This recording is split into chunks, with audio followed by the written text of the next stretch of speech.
بخش اول، مردی پشت آینه. رضا کاووسی، مجری سالخورده و محبوب تلویزیون، سالها در قاب شبانه تلویزیون ظاهر میشد. صدایی گرم، لبخندی مهربان و حرفهایی که مردم را آرام میکرد. اما کم کم نگاهش سرد شد.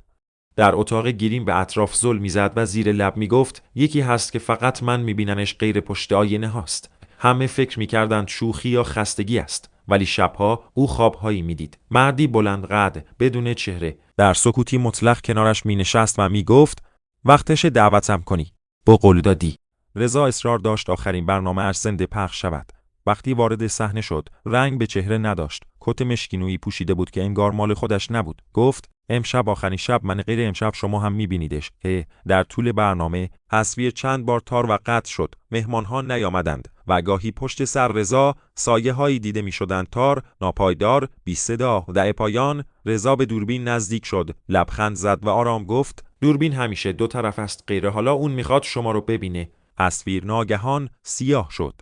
رضا کاووسی هیچ وقت به خانه برنگشت. پلیس خانه اش را بررسی کرد. هیچ اثری از خروج نبود. فقط تلویزیونش روشن بود، روی صفحه‌ای برفکی صداهای نامفهوم. چند شب بعد بیننده‌ای گزارش داد. تلویزیونم خود به خود روشن شد. غیر رضا رو دیدم. نگام می‌کرد. گفت دعوتش کن غیره. حالا هر اسگاهی ساعت 2:44 بامداد تصویر رضا با لبخندی نستکار روی تلویزیون‌های خاموش ظاهر می‌شود و می‌گوید نوبت شماست غیره، فقط بگو.